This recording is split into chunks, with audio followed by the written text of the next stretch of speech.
Buenas tardes, queridos hermanos y hermanas de la Iglesia de Betania. Bueno, y a todos los que os asomáis al portal de Internet.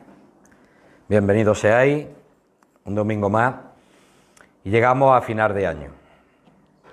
La cristiandad recuerda y celebra el nacimiento de Jesús. Para mí, y cuando llegan estas épocas, normalmente cogemos versículos claves sobre el nacimiento de Jesús. Para mí hay un versículo que lo tengo apuntado en la lista de marcadores, de favoritos, si nos vamos al terreno de Internet y de los navegadores. Un versículo que a mí me gusta mucho. No vamos a tratar ese versículo, pero lo voy a decir, porque si no lo digo. Está en Gálatas 4:4, que dice: pero cuando viene el cumplimiento del tiempo, Dios envió a su Hijo, nacido de mujer y nacido bajo la ley. ¿Por qué digo que me gusta este versículo y lo tengo puesto en mi favorito? Pues sencillamente porque este versículo a mí me traslada mucha confianza. Me traslada en que el destino de la humanidad y quien controla todas las cosas no es el hombre, sino que Dios tiene una agenda. Desde antes de la fundación del mundo, desde antes que el mundo existiera y que el tiempo existiera, en el cual cuando se va cumpliendo lo que el Señor va diciendo, va apareciendo escenarios en el mundo. Vamos a irnos a unos versículos porque si algo es importante, y Belén es importante, la cruz es más importante. En Hebreos capítulo 2, y yo quiero que abráis vuestras Biblias, Hebreos capítulo 2, versículos 5 al 18, sabéis que los hebreos, las cartas de los hebreos eran judíos. ¿Por qué digo esto? Porque tenemos que meternos un poquito en el contexto judío. Según la tradición o según los maestros judíos, la persona que deliberadamente rechazaba la ley era ya un proscrito. Incluso perdía la salvación, es decir, no tenía salvación ninguna. No medían igual al que lo hacía deliberadamente al que lo hacía por ignorancia. Entonces, con esto en mente, porque no vamos a leer capítulo 2, los primeros versículos, porque nos llevaría mucho tiempo. Pero lo que está hablando, que si tú desprecias la ley, los judíos despreciaban la ley, ¿cómo más si desprecias al Hijo de Dios, la sangre de su Hijo? Eso sí que no tiene perdón. Entonces, con eso ya metido en la cabeza, lo tenemos que tener en cuenta. Dice así el autor de Hebreos, capítulo 2, versículo 5, porque no sujetó a los ángeles el mundo venidero, acerca del cual estamos hablando. Pero alguien testificó en cierto lugar, diciendo, ¿qué es el hombre para que te acuerdes de él? ¿O el Hijo del hombre para que lo visites? Le hiciste un poco menor que los ángeles, lo coronaste de gloria y de honra, y le pusiste sobre las obras de tus manos. Todo lo sujetaste bajo sus pies, porque en cuanto lo sujetó todas las cosas, nada dejó que no sea sujeto a él, pero todavía no vemos que todas las cosas estén sujetas, le sean sujetas. Pero vemos a aquel que fue hecho un poco menor que los ángeles, a Jesús. Quiero aquí hablar, porque en algunas versiones dice temporalmente, por un poco de tiempo. Coronado de gloria y de honra a causa del padecimiento de la muerte, para que por la gracia de Dios gustase la muerte por todo. Porque convenía que aquel, por cuya causa son todas las cosas, y por quien todas las cosas subsisten, que habiendo de llevar muchos hijos a la gloria, perfeccionase por aflicciones al autor de la salvación de ellos. Porque el que santifica a los que son santificados, de uno son todos, por lo cual no se avergüenza de llamarlos hermanos, diciendo, anunciaré a mis hermanos tu nombre en medio de la congregación, te alabaré. Y otra vez, yo confiaré en él, y de nuevo, he aquí yo y los hijos que Dios me dio.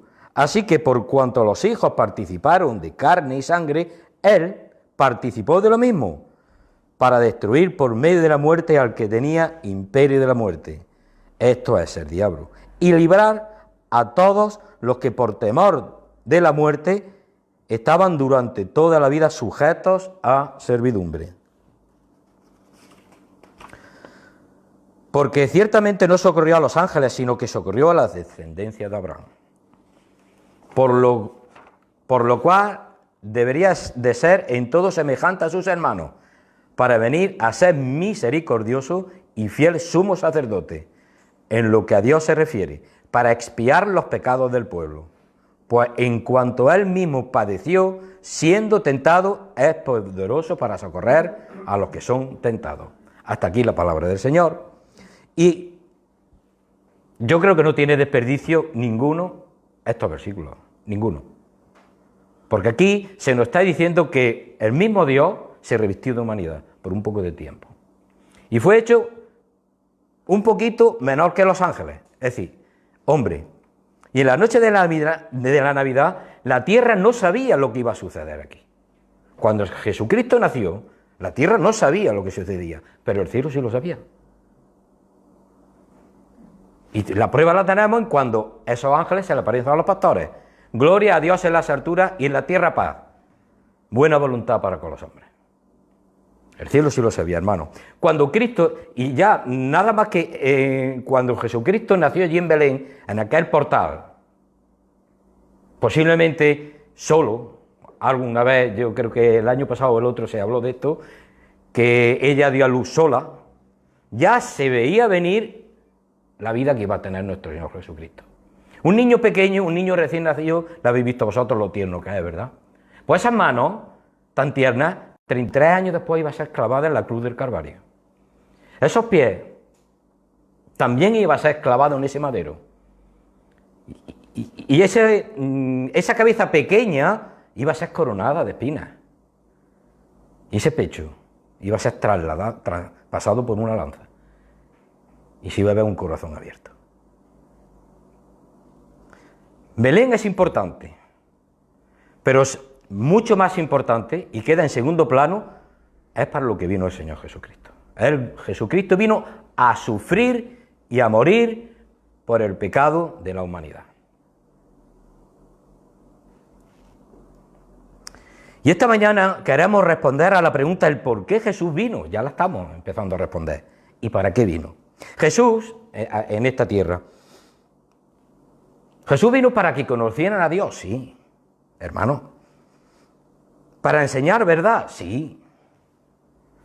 Para cumplir la ley, también. Para enseñar que Él tenía un reino y te dice que mi reino es de este mundo, también. Para revelar el amor, también. Para traer paz a los corazones, también. Para hacer milagros, sanando enfermos, curando a personas, resucitando a muertos, también. Para hacer discípulos, también. Y para fundar una iglesia, también. Pero todo esto es muy importante, pero queda en segundo plano porque Jesucristo vino para sufrir y morir el castigo de la humanidad en la cruz del Calvario. Eso es lo verdaderamente importante, hermano. Ya la forma en que Jesucristo nació nos está diciendo la vida que iba a llevar. Belén existió para que el Calvario pudiera suceder. El hombre fue hecho para reinar en la tierra, bien lo sabéis. Antes de que fuera tentado por el diablo, era el virrey, porque el Señor le concedió la tierra y le dijo al Señor que le pusiera nombre a todos los animales. Entonces, era el virrey de la tierra.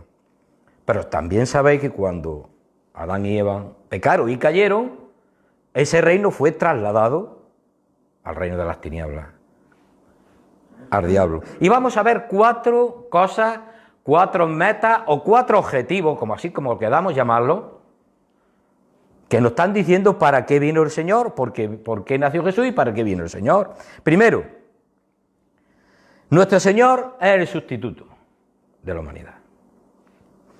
Segundo, a santificarnos, para santificarnos. Tercero, venció a Satanás. Y cuarto, a ser sumo sacerdote. Vamos a empezar con la primera. Voy a coger algunas versiones, leerlo sí he leído en la Reina Valera del 60, pero ahora voy a coger unas versiones que tengan una traducción que la podamos entender mejor en los versículos que vamos a ir desarrollando. Sin embargo, vemos, versículo 9, dice, vemos a Jesús que fue hecho un poco inferior a los ángeles, coronado de gloria, de honra, por haber padecido la muerte. Así, por la gracia de Dios, la muerte que él sufrió resulta en beneficio de todos. Eso es la nueva versión internacional. Lo mismo es en Dios habla hoy, pero al final dice que experimenta la muerte para bien de todos. La razón principal por la que Jesús vino a esta tierra fue para morir por toda la humanidad. Pecadora. ¿Quién se salva del pecado? ¿Quién se salva del pecado? Nadie. El otro día lo decía, también creo que lo decía el jueves. Cuando vamos al cementerio vemos las personas allí muertas, ¿no? El cementerio está lleno de muertos y aún se seguirán llenando. En Ezequiel 18:4 dice, he aquí todas las almas son mías, como el alma del Padre así es el alma del Hijo. Es mía, el alma que pecare, esa mismo morirá. Y esto nos abre, y quiero, voy a hacer unos cuantos paréntesis, con esto de lo que se está sacando esa ley, que nos están atacando muy fuerte al cristianismo, muy fuerte, pero nosotros no podemos levantar la voz. De una forma, nos están atacando, claro, como que no. ¿De quién son las almas? Es del Señor. Cada uno dice, es que yo con mi vida puedo hacer lo que quiera, pues yo creo que no. La palabra de Dios no dice eso. Romanos también dice así, 6:23, porque la paga del pecado es muerte, mas la dádiva, es decir, el regalo de Dios, es vida eterna en Cristo Jesús, Señor nuestro. Entonces vemos que la paga del pecado es la muerte. Y en virtud, hermanos, a la justicia de Dios, todas las personas tienen que morir. Absolutamente todas. ¿Quién no ha muerto? El que no haya muerto que levante la mano a lo largo de la historia. Porque la sentencia que él dio fue por la desobediencia de su ley y es el castigo que es la muerte. Y para dar solución a esa justicia de Dios, porque Dios no quiere que el hombre muera y se pierda, hermanos, no quiere. Él puso un sustituto. En lugar, mi lugar, ayer en la cruz del Calvario, yo no lo podía realizar. Necesitaba un sustituto perfecto, Jesucristo. Nosotros hemos violado la ley de Dios. Entonces el Señor mismo abre un camino de salvación para que todo aquel que en Él crea no se pierda, mas tenga la vida eterna. En Ezequiel 18:32 dice, porque no quiero la muerte del que muere, dice el Señor, dice Jehová, convertíos, pues, y viviréis. Tenemos un Dios de ira, no. Tenemos un Dios compasivo, un Dios misericordioso, un Dios de gracia, un Dios de amor.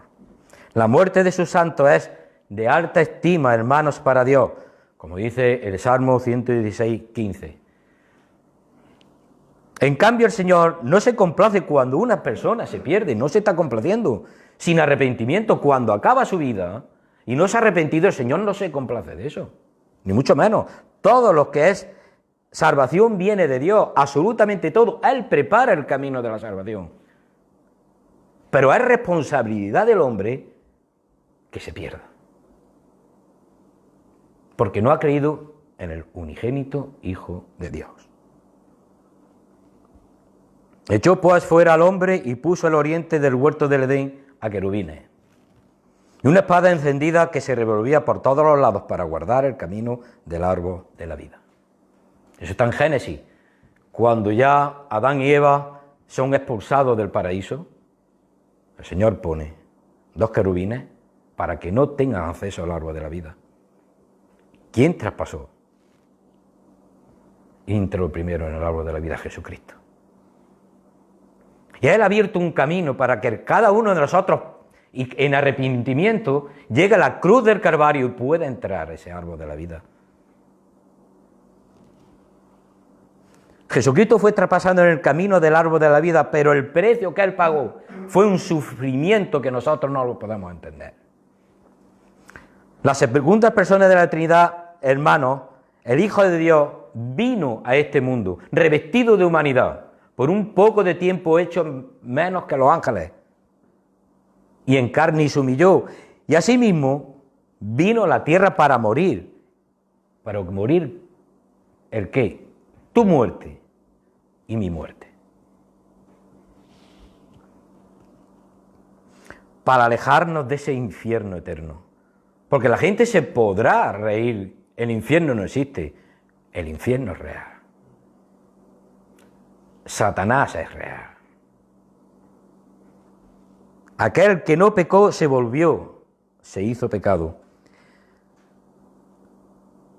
Él estando vivo, entregó su vida y murió. Claro que también dice que nadie me quita la vida, yo la doy y la vuelvo a coger. Jesucristo se fue castigado por mi pecado y Él fue mi sustituto. Él fue mi sustituto en la cruz. Por la gracia de Dios, la muerte que Él sufrió resulta en beneficio de todos. Es lo que hemos estado leyendo ahora. Nadie puede ocupar la cruz, solamente estaba reservado para Él, Jesucristo. Es la combinación perfecta del Dios total y del hombre total. Del Dios soberano y del hombre perfecto. Esa es la cruz. Por eso muchas veces decimos que yo merezco haber muerto ahí, pero yo no era el sustituto perfecto.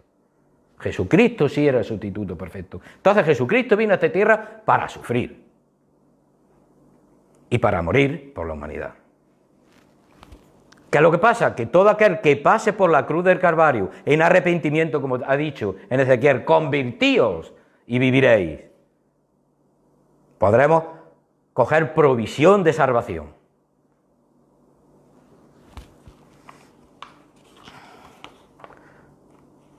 Los ángeles no podían llevar la obra de Jesucristo.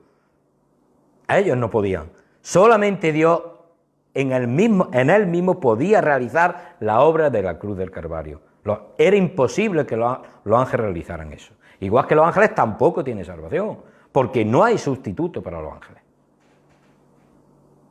Segunda, santificarnos, versículos 11 al 13. Ahora la versión Dios habla hoy. Porque todos son del mismo Padre, tanto los consagrados como el que los consagra. Por esta razón, el Hijo de Dios no sabe vergüenza de llamarlos hermanos. Al decir en la Escritura, hablaré de ti a mis hermanos, y te cantaré himnos en medio de la congregación. También dice, en Él pondré mi esperanza. Y otra vez, aquí estoy, con los hijos que Dios me dio. Qué palabras más bonitas, qué palabras de esperanza, qué palabras que Jesús, el mismo Dios, revestido de humanidad, nos llama a nosotros, hermanos. ¿Habéis pensado muchas veces eso? El mismo Dios que nos diga hermano, en la bendita persona del Señor. Y tenemos un concepto totalmente equivocado de lo que es ser santo. Porque en el ámbito en que nosotros vivimos, y no me gusta poner, pero es verdad, la Iglesia Católica, el ser santo es llevar una vida, al cabo del tiempo tener un concilio y vamos a ponerlo santo. Le ponemos la corona de santo y se acabó. Pero ese no es el concepto que está en la palabra de Dios. El proceso de la santificación de una persona no es una vez que has muerto y algunas personas que se junten, vamos a hacerlo santo. El proceso de la santificación viene de Dios, porque Él es quien santifica. Y eso hay que hacer en la vida.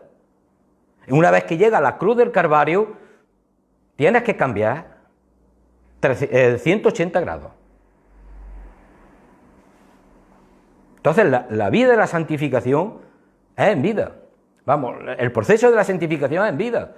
No una vez que estás muerto, y entonces te reconozcan que tú eres santo.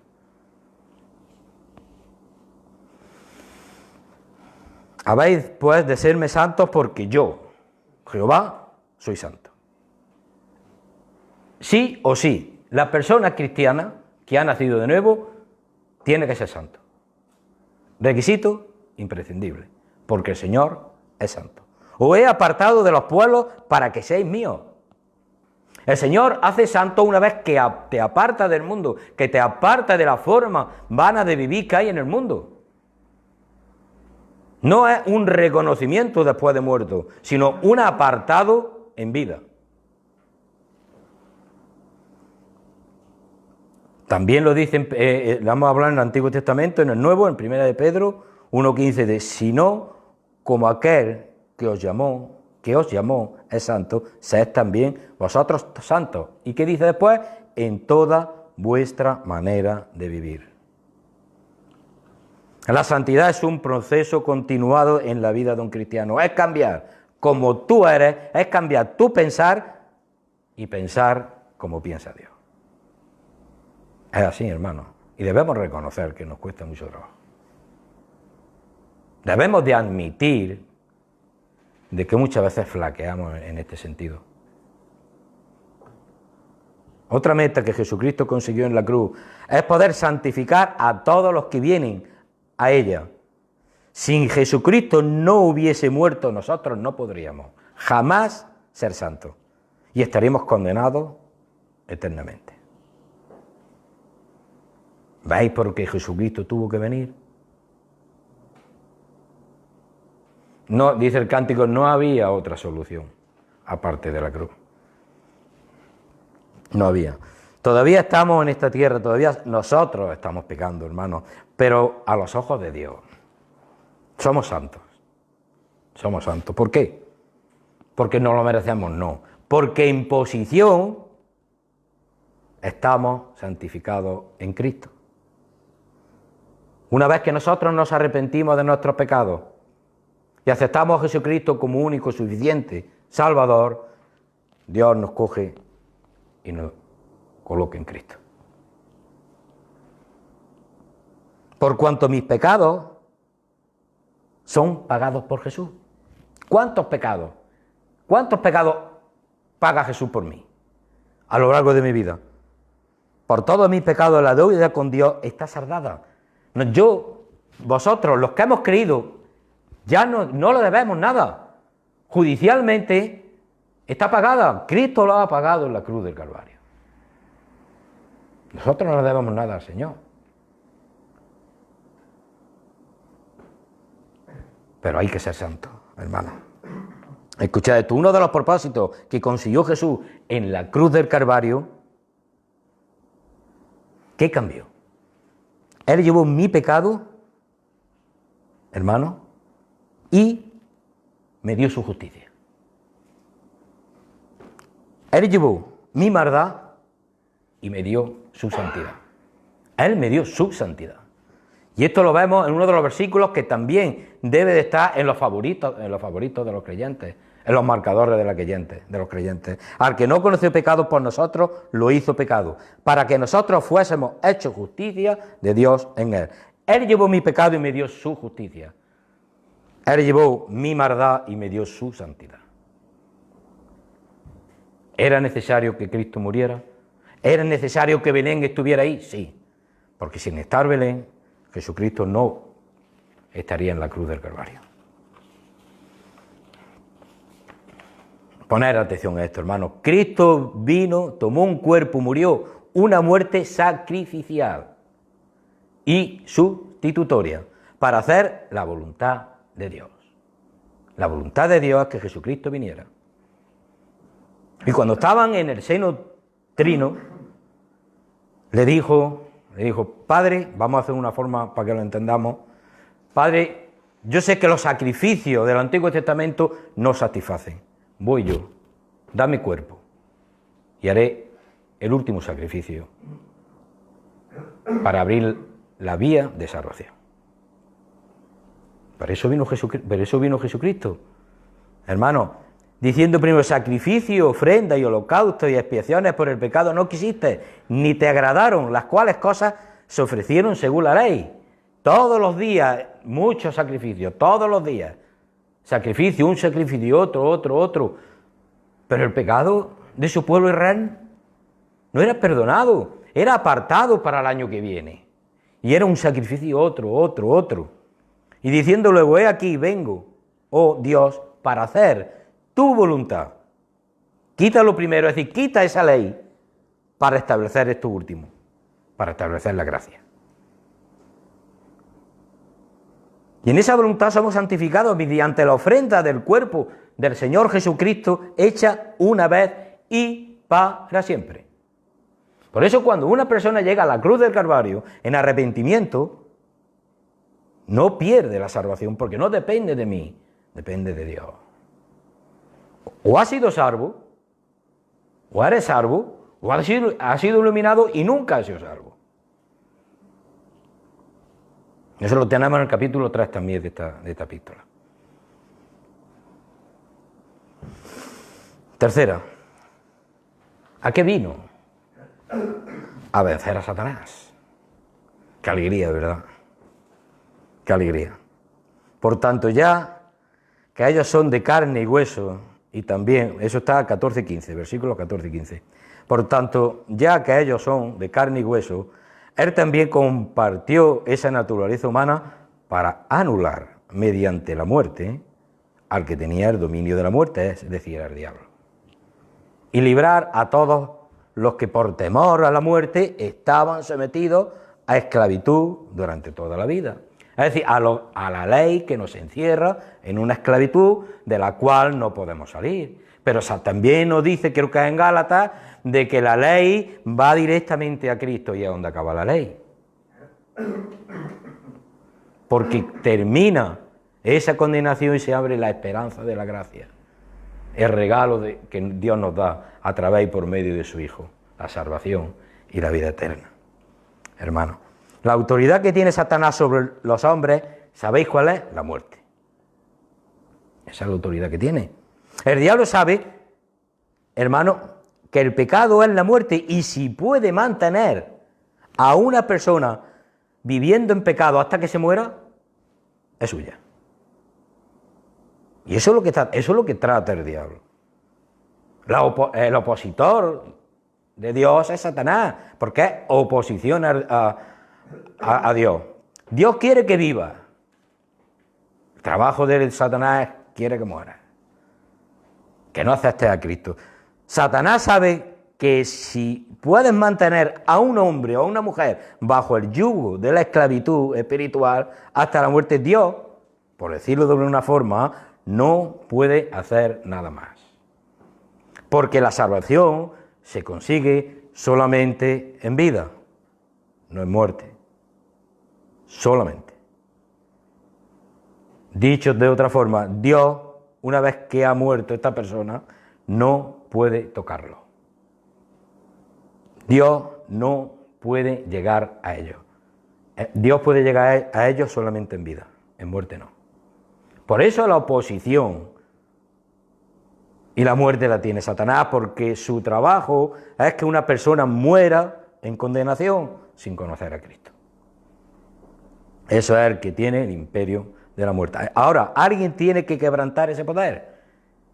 Tú puedes quebrantar ese poder de Satanás, tú puedes vencer a Satanás, a esas huestes celestiales de maldad. No, nosotros no podemos vencer a Satanás. Este poder tenía que ser un hombre, pero un hombre que tenía que conquistar la muerte, destruir el arma de Satanás. Y eso es exactamente lo que hizo Jesucristo. ¿Cómo puede vencer? Dice en el versículo 14, que por medio de la muerte lo hizo. Pero, ¿cómo? Porque Jesucristo murió y ya está. Porque si nosotros creemos en un Cristo que murió, vana es nuestra esperanza, ¿no? Entonces, más vale comamos y vivamos, porque mañana moriremos. Si Cristo murió y ya está, y se acabó, pero ahí está la esperanza, ahí está la garantía del cristiano. Y al tercer día resucitó. ¿Quién podía sujetar los dolores de la muerte? Nadie. Él resucitó, es la primicia de la resurrección. ¿Tenía que estar la cruz? Sí. ¿Jesucristo vino a sufrir? Sí. ¿Jesucristo vino a quitar al que tenía el poder de la muerte? Sí. Por medio de la muerte, porque Él resucitó. Y así abrir un camino para que todos vamos a morir, pero espiritualmente, si Dios no viene antes, espiritualmente el Señor nos ha dado una esperanza de vida eterna y viviremos con Él. Porque si el Señor vive, nosotros vivimos, hermano. Porque si yo vivo, ¿qué? Vosotros también viviréis. Eso lo dice el Señor. Ya por último, el cuarto, al ser sumo sacerdote compasivo o misericordioso. Algunos hablan misericordioso, algunas y otros compasivo. Pues ciertamente no vino en auxilio de los ángeles, hemos hablado antes de eso, sino de la descendencia de Abraham, es decir, de los hombres. Por eso era preciso que en todo se asemejara a sus hermanos, para ser un sumo sacerdote fiel y misericordioso al servicio de Dios, a fin de expiar los pecados del pueblo. Por haber sufrido él mismo la tentación, pues puede socorrer a los que son tentados. Nosotros debemos identificarnos totalmente en Cristo, y Cristo se ha identificado en nosotros. No existe salvación para los ángeles, como hemos dicho. Un sacerdote, sabéis lo que es el que media o el que ministra entre Dios y los hombres. Jesucristo se hizo hombre para identificarse con la raza humana, hermano. Él vino a redimir con su muerte a los hombres y no a los ángeles. ¿Qué importancia tendremos para Dios? Que para nosotros sí hay salvación, y que para nosotros sí le puso cuerpo humano a su Hijo, amado Jesús. ¿Qué importancia tendremos? Cuando la Biblia dice que Jesucristo fue semejante a los hombres, nos está diciendo que fue igual que nosotros, menos en una cosa, el que fue sin pecado, por eso es semejante. Jesucristo es el sacerdote perfecto porque es quien conoce la mente de Dios y conoce la mente de los hombres. Si antes hemos dicho que Dios era el Dios total, y allí estaba el hombre total, ahora Jesucristo es en la cruz del Calvario quien conoce la mente de Dios, y Jesucristo es el que conoce la mente del hombre. Y no se avergüence de llamarnos hermanos. Jesucristo es el sacerdote perfecto, y no solamente, sino que está sentado, y eso nos da una tranquilidad, una confianza al cristiano, por medio de la fe grande, que está sentado a la diestra de Dios, intercediendo por cada uno de nosotros.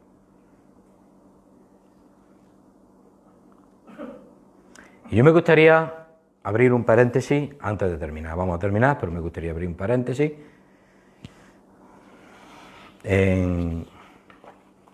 lo tengo por aquí.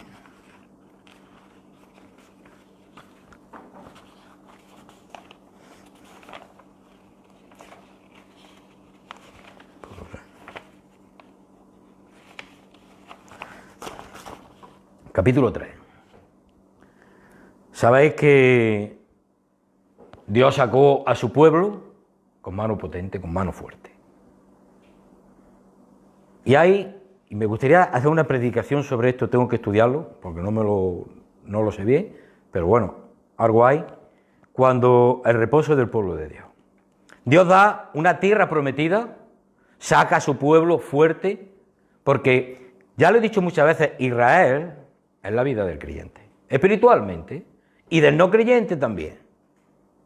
Y del no creyente, porque, por ejemplo, en el capítulo 3, versículo 7 dice, por lo cual, como dice el Espíritu Santo, si oyereis hoy su voz, no endurezcáis vuestros corazones. ¿Y a quién pone, por ejemplo? Como en la provocación, en los días de la tentación en el desierto, donde me tentaron vuestros padres, me provocaron y vieron mis obras 40 años. A causa de lo cual me disgusté contra esta generación y dije siempre anda vagando en sus corazones y no han conocido mis caminos. Por tanto, juré en mi ira, no entrarán en mi reposo. Mirad, hermanos, que no haya en ninguno de vosotros corazón malo de incredulidad. Hay muchas personas, muchos hermanos que dicen ser hermanos, pero luego tienen un corazón incrédulo. El pueblo de Dios, y eso lo vemos reflejado, salió de Egipto y a los 40 años la primera generación no entró. Todos perecieron menos Josué y Caleb. Provocaron al Señor, con todas las maravillas que el Señor había hecho en esos 40 años. ¿Por qué? Porque eran incrédulos en sus corazones. Por eso, como dice, por lo cual, como dice la Escritura, si oyereis y oís su voz, no endurezcáis vuestro corazón. Esta pandemia, hermanos, está desnudando muchas cosas.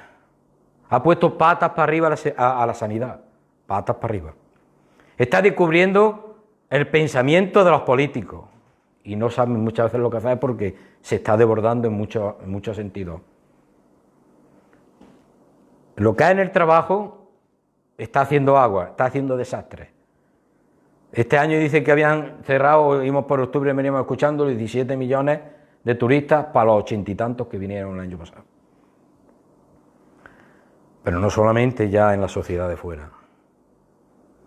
A mí lo que también me preocupa es de puertas para dentro de la iglesia. Tengamos cuidado, no dejemos de congregarnos, como algunos hermanos tienen por costumbre. Ese es el versículo que estaba, me ha venido a la cabeza, que estaba buscando. Creo que está en Hebreos 11 y pico. Hemos tenido un tiempo en que no hemos podido congregarnos porque las autoridades nos lo han prohibido y nosotros hemos hecho caso a las autoridades porque la pandemia está ahí. Yo he sido víctima de la pandemia, gracias a Dios he salido. Pero eso no nos debe de poner como excusa para no entrar de la puerta de la iglesia. Porque el primer perjudicado cuando uno no va a juntarse con los hermanos es el mismo que no va, porque su corazón se va enfriando. Se enfría, y luego calentarlo cuesta más trabajo. Y de los que van, el primer beneficiado en ir es el que va, porque sale fortalecido en la palabra, porque sale con el calor de los hermanos, porque estamos teniendo un reconocimiento de lo que les costó al Señor Jesucristo morir en la cruz y formar su iglesia. Todo lo contrario a los que están fuera y no vienen. Cada uno que aguante su vela, en lo que sea. Yo me gustaría terminar en oración en esta mañana. Sí, Padre amado, que estás en los cielos. Te damos gracias, Señor, porque ¿qué somos nosotros para que tú tengas memoria? No somos nada, Señor, pero cuando vamos a tu palabra y vemos esas palabras de cariño, Señor, de amor, que nos llama Jesucristo, hermano, el Todopoderoso, tu Hijo amado Jesucristo, Señor, en esta tierra. Belén tuvo que existir para que la cruz existiera. Solamente un objetivo, Él vino a cumplir la voluntad, tu voluntad, que era por morir por cada uno de nosotros, por morir por el pecado aquí en esta tierra, Señor.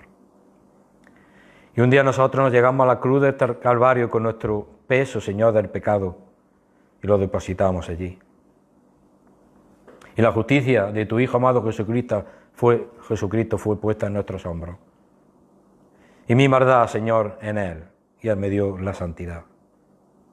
Gracias, Señor, porque tú diste solución a este gran problema que tiene la humanidad. De que cada día, Señor, sin ti, se van alejando más y va produciendo el pecado más grande. Sabemos que lo que está ocurriendo, y dice tu palabra, que estos son principios de dolores para lo que le espera a la humanidad. Por eso te pedimos y pedimos por ella, Señor.